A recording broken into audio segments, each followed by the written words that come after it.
Salut! Ça, c'est ton parcours lent du permis moto. Et si, avec un petit peu de travail, tu pouvais obtenir le même résultat? C'est assez simple, il suffit de bien travailler les 4 points précis, 4 fondamentaux. Et je t'explique ça tout de suite. Salut, moi c'est Fred. À chaque cours de plateau, sûrement comme beaucoup d'autres élèves, c'est le même souci. Tu te lances dans le parcours lent et voilà à quoi ça ressemble. Pas moyen de faire ce tout petit slalom qui fait à peine une dizaine de mètres sans mettre un pied par terre. Parfois c'est en virage à droite, parfois à gauche, quand c'est pas malheureusement dans la ligne droite finale, ce qui est encore plus frustrant. Donc la solution que beaucoup choisissent, c'est de rouler un peu plus vite pour avoir un peu plus d'équilibre et donc de réussir à ne pas poser un pied. Du coup, cercle vicieux, puisque comme il faut que tu fasses au moins 16 secondes si tu veux un A, rouler plus vite, ça veut dire que tu ne pourras pas être au-dessus de ces 16 secondes. Donc, il faut que tu trouves d'où vient le problème pour pouvoir le régler ensuite. Déjà, surtout, ne pas se dire que ça va venir avec le temps, que ton équilibre va s'améliorer tout seul à force de pratiquer. Non, ça c'est vraiment la garantie d'y passer des heures et des heures. En fait, le souci, c'est que souvent, vous ne savez pas quoi travailler pour ne pas poser de pied. Vous ne savez pas sur quel levier agir. Il y a 3 grandes raisons pour un problème d'équilibre. Ça peut être lié à ton regard, à ton allure ou à ta position sur la moto. Alors par contre, tu m'excuses, mais pour éviter de te faire une vidéo de 2 heures, parce que je pense que j'en suis capable, on va se focaliser aujourd'hui sur un des points que tu peux travailler. Et ce point, c'est l'allure, ta vitesse. C'est l'un des 4 fondamentaux qui sont juste magiques pour bien progresser et qu'on découvrira ensemble par la suite. Alors pourquoi voir aujourd'hui l'allure?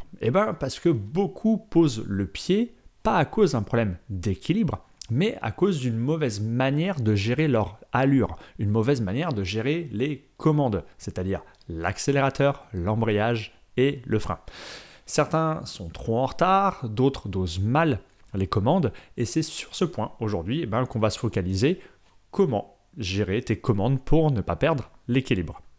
Dans l'absolu, il y a plusieurs façons d'utiliser tes commandes pour gérer ton allure, pour aller plus ou moins vite. D'ailleurs, à une époque, avant 2013, ça commence à remonter, on n'avait même pas besoin d'utiliser l'embrayage, l'accélérateur et le frein dans le parcours. Il n'y avait pas de chrono en fait. Et donc, comme je le fais là, il était possible de faire le parcours simplement en démarrant et ensuite ne plus rien toucher, pas d'accélérateur, pas d'embrayage, pas de frein. Au final, certains formateurs demandaient à leurs élèves de faire comme ça et tricher en baissant le ralenti du moteur pour que la moto aille un peu moins vite et que ce soit plus facile. Mais depuis 2013, les parcours étant chronométrés en lenteur, pas le choix, tu as besoin de tes commandes pour aller doucement. Et franchement, c'est quand même pas plus mal parce que ça reflète quand même mieux la réalité quand on est sur la route.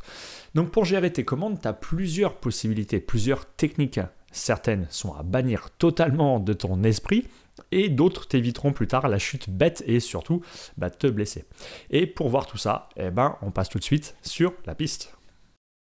Alors comment utiliser tes commandes? Je te montre tout de suite les différentes façons et je t'explique après. Ouais, je sais, c'est vicieux. Donc première méthode, c'est d'utiliser que l'embrayage, pas d'accélérateur. Là, j'utilise même pas le frein, uniquement utiliser la commande d'embrayage pour ralentir ou prendre de la vitesse. La deuxième méthode, c'est d'utiliser l'embrayage et le frein arrière. Donc là, j'utilise le frein quand j'ai besoin.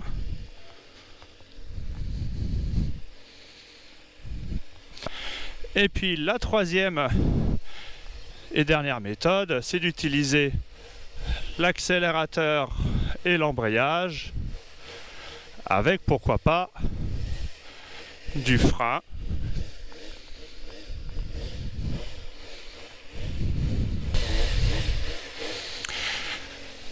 Alors, quelle est la meilleure méthode?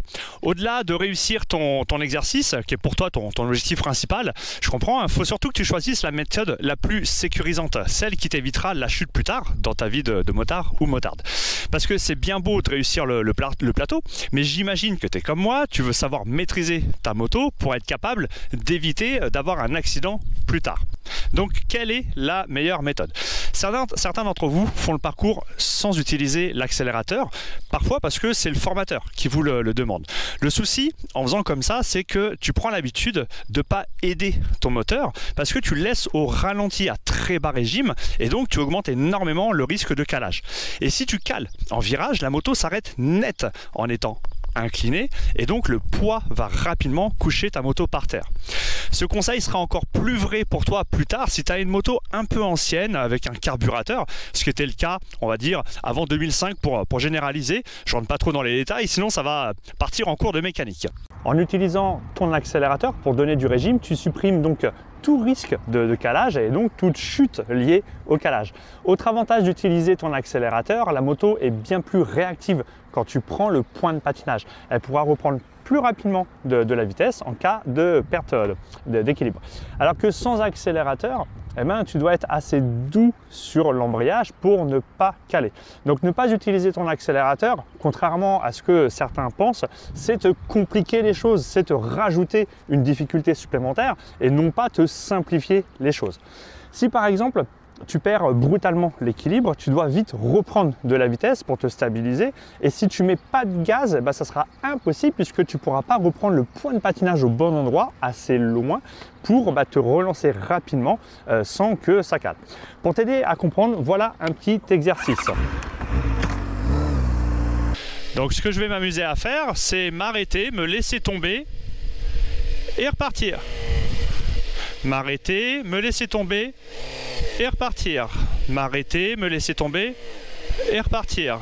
M'arrêter, me laisser tomber, je repars. Je me laisse tomber, je repars. Je me laisse tomber, je repars. Je me laisse tomber, je repars. Ici, si j'utilisais pas mon accélérateur, je pourrais pas repartir aussi vite et donc reprendre mon équilibre. La sanction, elle serait immédiate, ce serait la chute. Mais je sais que certains, voire beaucoup, ont peur de mettre du gaz dans l'an, peur que la moto aille vite, qu'elle parte vite. Mais il faut pas que tu oublies que c'est avec ton embrayage que tu décides la puissance que tu veux transmettre à ta roue arrière et donc de la vitesse que tu veux prendre. Regarde ce que ça donne d'abord dans le parcours lent et je t'explique après.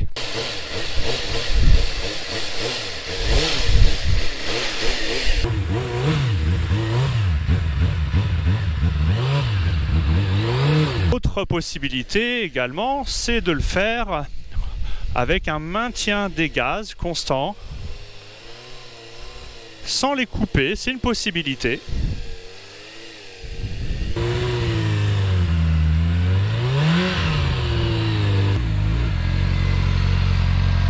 Donc, comme tu as pu le voir, mon moteur était toujours au-dessus de 2000 tours par minute et pourtant je roulais hyper lentement. Et je te rassure, le moteur ne va pas exploser. Quand tu roules sur route, tu es aussi au-dessus de 2000 tours par minute et ça ne te choque pas. Donc sois pas impressionné par le bruit que le moteur peut faire, tu ne l'abîmes pas, promis. La seule chose qui s'use plus vite que la normale sur une moto de moto-école, faut être honnête, c'est l'embrayage parce qu'on le fait beaucoup travailler. Mais c'est pas dramatique, Nos motos, elles sont là pour ça, pour que tu apprennes. C'est la seule chose qu'on use anormalement sur une moto d'auto-école. Mais franchement, un embrayage, ça se change assez facilement sur une moto par rapport à une voiture. C'est pas le même coup, donc ne t'en fais pas. Donc parmi les différentes méthodes avec tes commandes, tu l'as compris, je te conseille vraiment d'utiliser ton accélérateur. Maintenant, ton problème de pied par terre, ça peut venir de plein de raisons différentes. Même sur la gestion de tes commandes, il y a encore plein de choses à dire. Est-ce que tu places correctement tes mains sur le guidon? Est-ce que tu n'es pas en retard pour prendre l'accélérateur et le patinage? Et puis, voilà, ça peut venir aussi de l'un des autres fondamentaux dont je t'ai parlé. Est-ce que tu regardes au bon endroit ou est-ce que tes yeux sont plutôt proches de ta roue avant? Est-ce que tu te positionnes bien sur ta moto ou est-ce que tu fais aussi cette erreur que beaucoup font de se pencher à l'intérieur du virage sans même s'en rendre compte? Bref, l'idéal, ça serait d'avoir une liste de toutes les causes possibles et de pouvoir cocher les cases et de les bosser ensuite. Et même si ton formateur t'interdit d'utiliser ton accélérateur dans l'an, parce que je sais malheureusement que ça arrive fréquemment, il y a des astuces que tu peux utiliser. D'ailleurs, j'ai réuni sur mon site tous ces petits trucs un peu hors normes dans ce que j'ai appelé la boîte à astuces. Donc, à toi de jouer, à toi de chercher pourquoi tu perds l'équilibre.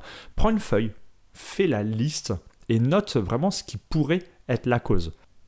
Donc toi aussi, si tu veux comprendre d'où viennent tes problèmes et surtout savoir quoi mettre en place pour les corriger, j'ai conçu pour toi, pour tous ceux qui passent le permis moto, une formation gratuite en 7 jours. Avec moi, sur la piste, tu découvriras comment les meilleurs formateurs s'y prennent pour faire progresser rapidement leurs élèves. Tu apprendras à détecter toi-même tes défauts et je t'expliquerai comment les travailler pendant tes leçons. L'objectif final, c'est que tu puisses décider toi-même comment progresser et reprendre ton permis moto en main.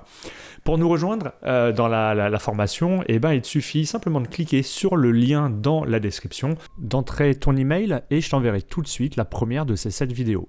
Sur ce, c'était Fred et je te dis à bientôt.